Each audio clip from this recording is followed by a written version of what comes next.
Setelah beberapa hari sejak bertemu dengan Adalman, kini Rimuru lagi ngobrol santai bersama bawahannya dan teman-temannya yang lain.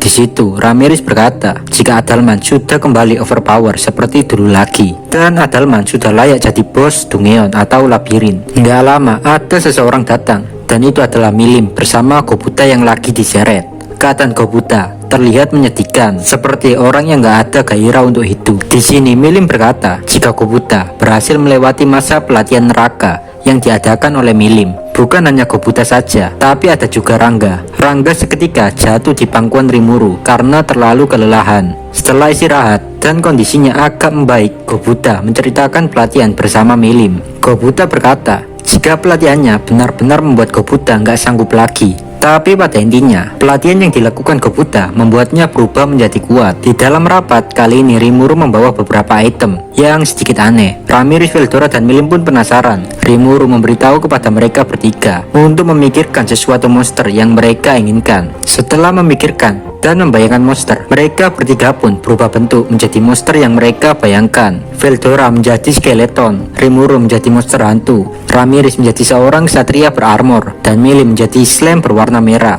Otomatis, 4 orang ini kemampuannya menurun secara drastis sesuai monster pilihannya. Milim, Ramirez, dan Veldora tahu tujuan Rimuru supaya mereka bisa menantang Dungeon atau labirin dengan kekuatan yang lemah. Jadi ada tantangan gitu loh geng. Tapi tujuan Rimuru bukan hanya itu saja. Wadah itu juga Rimuru buat sebagai penyamaran untuk menantang para petualang di dalam labirin. Contohnya menantang Green Rebellion. Setelah itu Rimuru dan ketiga orang kawannya seperti Veldora dan Ramirez dan Milim menghampiri ke tempat Kurobe untuk memperkuat tubuh monster mereka dengan suatu item. Tapi Kurobe berkata, "Anu Rimuru-san, itemnya nggak bisa langsung jadi dan harus menunggu beberapa hari." Bayangin Kurobe yang ngomong cuy, jangan gua. Untuk mengisi kegabutan dan menunggu item jadi, mereka berempat memulai pelatihan di dalam labirin atau Dungeon. Di dalam Dungeon, Rimuru nggak habis pikir. Ya gimana lagi, Ramirez kena trap atau jebakan terus. Padahal yang buat labirin kan Ramirez. Nggak lama ada kabar jika Green Rebellion berhasil menginjakan kaki di lantai 40. Di situ mereka berempat ingin barbar menyerang, tapi mereka masih belum berani karena item mereka belum jadi. Namun keadaan berkata lain. Item dari Kurobe saat itu juga jadi dan Shion membawakannya untuk Rimuru. Rimuru dan kawan-kawan pun memakai item-item itu. Di sini peran Veldora sebagai kesatria sihir, Rimuru melakukan peran sebagai mage, Milim menjadi seorang assassin, dan Ramirez sebagai berserker. Rimuru dan kawan-kawan pun seketika menghadang Green Rebellion. Mereka berharap bisa sedikit kesulitan menghadapi Green Rebellion, tapi semua tidak sesuai ekspektasi. Green Rebellion berhasil dikalahkan dengan mudah. Sontak mereka berempat sedikit kecewa karena mereka sengaja memakai tubuh itu biar ada tantangannya. Tapi ternyata sama saja, semuanya terlihat mudah. Saat pertarungan tadi, Veldora memakai jurus pedang dalam manga, sementara Milim seperti Natalia di Hero Mobile Legends, yaitu bergerak dalam keheningan dan membantai semuanya. Sedangkan Ramirez menyerang secara membabi buta. Saat itu terjadi, Rimuru memanfaatkan Ramirez untuk menjadi umpan. Waktu Rimuru memakai wadah monsternya, Rimuru berdoa kepada dirinya sendiri, dan hal itu membuat kekuatan Rimuru meningkat secara drastis.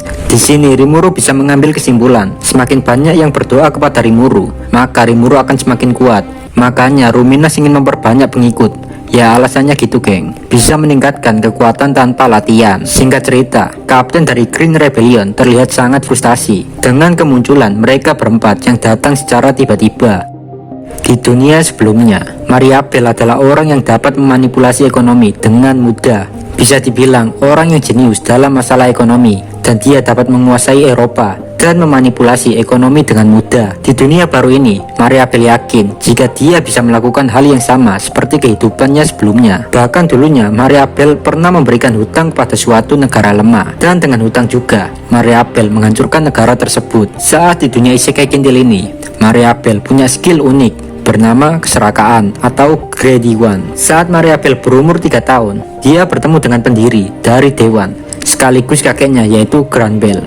Mariabel berkata kepada Granbel jika dia bisa memanipulasi seseorang. Di sini Granbel langsung tertarik padanya.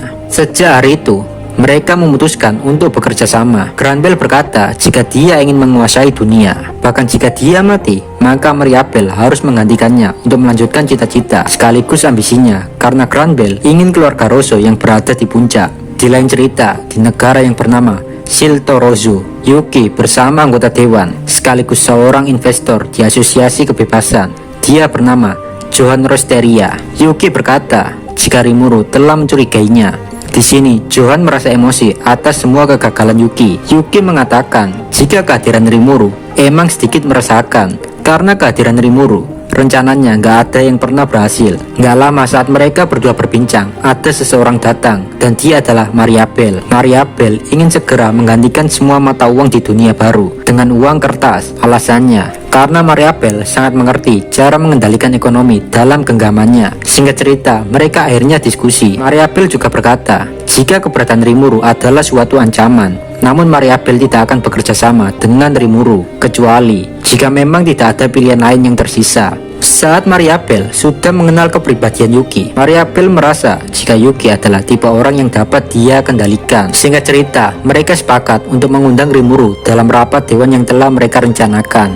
Di lain cerita, Ramirez, Rimuru, Milim, dan Veldora lagi asik-asiknya berpetualang di dalam labirin. Karena ulah Rimuru dan kawan-kawan, banyak petualang yang gagal mencapai lantai yang tinggi. Nggak berasa beberapa hari telah berlalu dan kini Masayuki sampai di lantai 40. Hal itu Rimuru manfaatkan untuk menyebarkan rekaman jika Masayuki and the gang berhasil mendapatkan senjata seri Ogre. Tentu saja dari situ semua orang semakin ingin menantang Dongeon untuk mendapatkan hal yang sama seperti Masayuki. Dongeon Dominator adalah sebutan untuk Veldora, Ramirez, Milim, dan Rimuru. Mereka berempat sudah sangat dikenal di kalangan para petualang labirin dan sangat diwaspadai. Tapi mereka berempat cuma bisa sampai di lantai 50. Mereka tidak bisa mengalahkan Gozer dengan tubuh monster barunya. Saat sedang asik-asiknya, Rimuru dan kawan-kawan mendapatkan panggilan dari bawahnya.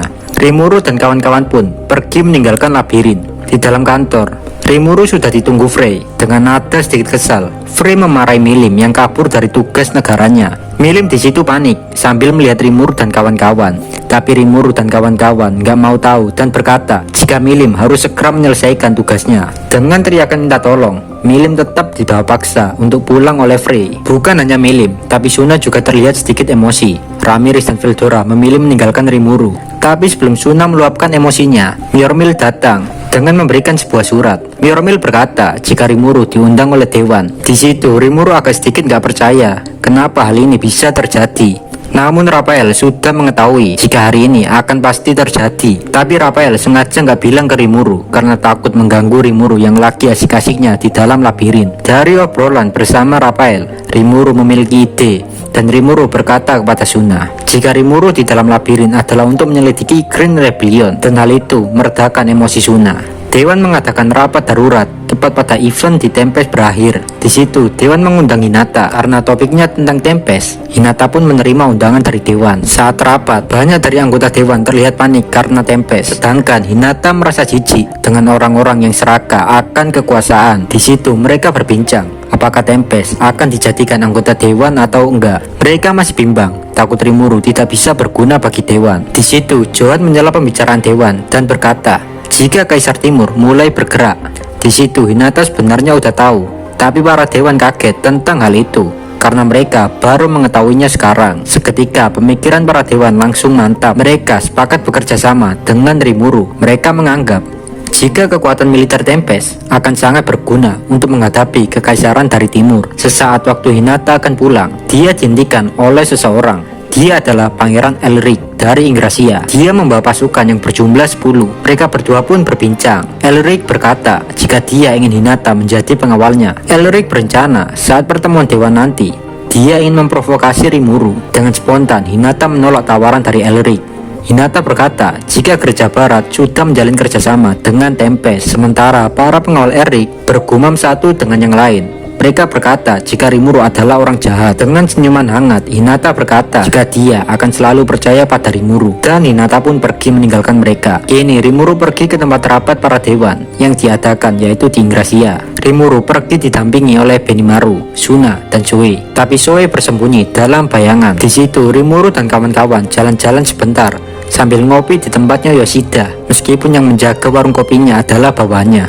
dan mereka juga membeli beberapa pakaian di situ. Di Ingracia, Rimuru juga menunggu kedatangan Hinata. Gak lama, Soe membawakan laporan. Laporan itu tentang Muze. Soe berkata jika Muze telah wafat. Di situ, Raphael mengatakan kepada Rimuru, kematian Muze adalah disebabkan karena Muze diikuti oleh Soe. Soe juga berkata jika Muze wafat tepat di depan matanya. Tapi anehnya, Soe nggak tahu pelaku pembunuhan. Gak lama, Hinata datang. Hinata berkata jika pakaian baru Rimuru sangat norak.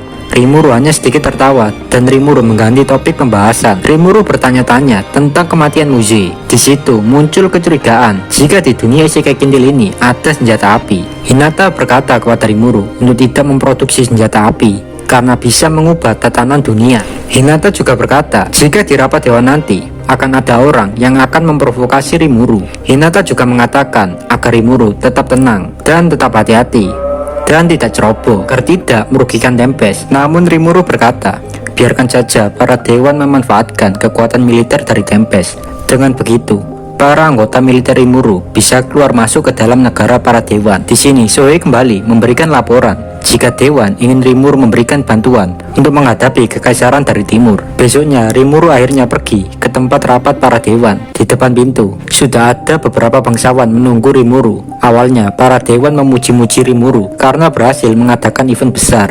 Para bangsawan itu berkata jika dia meminta Rimuru mengekspor barang yang mereka punya dengan kereta sihir buatan Rimuru. Rimuru hanya menghela nafas karena mereka tidak tahu konsep kereta sihir. Jadi nggak bisa tuh langsung ekspor impor sembarangan. Saat Rimuru mau memberikan penjelasan, para bangsawan ribut sendiri tentang siapa yang lebih layak menggunakan kereta sihir. Intinya mereka adu kekayaan gitulah. Para bawahan Rimuru juga kesal dengan para bangsawan. Dan sebenarnya Rimuru juga kesal dengan kesombongan mereka. Tapi Rimuru masih bisa menahan diri dan sabar. Rimuru nggak mau berbuat keributan sebelum rapat dimulai. Rimuru dan kawan-kawan akhirnya masuk ke dalam ruangan rapat. Para anggota dewan akan memberikan 3 syarat jika Rimuru ingin bergabung.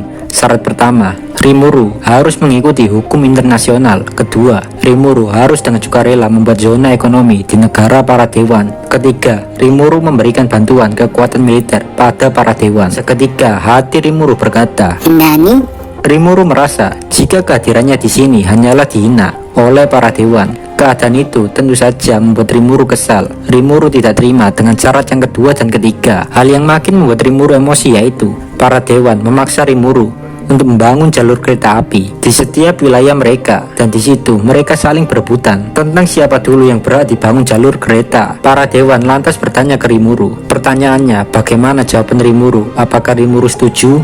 Rimuru pun mengambil kertas yang telah ditulis Raphael. Di sana Benimaru memberikan kertas itu kepada moderator para dewan. Moderator itu kaget saat melihat isi dari kertas itu. Lantas dia berkata kepada para dewan yang lain dan mengatakan kepada Rimuru untuk menunggu sebentar. Namun kesabaran Rimuru telah habis. Rimuru seketika menendang meja ke atas dan meja itu hancur. Suasana ruangan tiba-tiba hening, gak ada suara. Mereka terdiam melihat emosi Rimuru. Bahkan seorang Hinata tidak menyangka jika Rimuru bisa semarah itu. Rimuru merasa jijik dengan orang-orang yang serakah. Ya gimana nggak kesal. Si proposal yang diberikan dewan berisi jika pembangunan kereta, semua biaya harus dari Tempest, dan Tempest harus mematuhi untuk memberikan senjata militer. Serta para dewan ingin ikut andil dalam mengoperasikan labirin di Tempest. Nggak hanya sampai di situ, mereka menyuruh Rimuru membayar pajak selama menyandang jabatan anggota dewan. Dan masih banyak lagi yang tentunya merugikan Tempest dan menganggap remeh Tempest. Di situ Rimuru berkata kepada mereka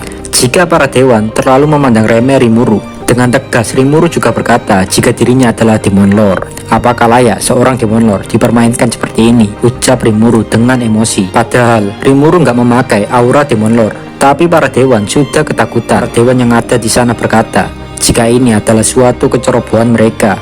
Mereka berkata jika mereka menyesal melakukan ini semua. Raphael berkata kepada Rimuru jika ada seseorang yang mempengaruhi para dewan dengan tujuan Rimuru menerima proposal itu. Gak lama Raphael menyadarkan para dewan yang terperangkap genjutsu yang dikendalikan seseorang. Saat mereka sadar, para dewan berkata jika mereka tidak tahu apa-apa tentang proposal itu. Rimuru semakin penasaran siapa dalang dibalik ini semua. Namun gak lama setelah itu, dewan yang emang dari awal tidak dikendalikan memaksa dewan yang tadi dikendalikan untuk menyetujui proposal tadi. Dari belakang pintu, terdengar suara langkah kaki yang sangat banyak. Mereka adalah tentara, dan mereka dipimpin oleh pria besar. Di situ Rimuru nggak habis pikir, ada aja orang yang berani menantang Demon Lord.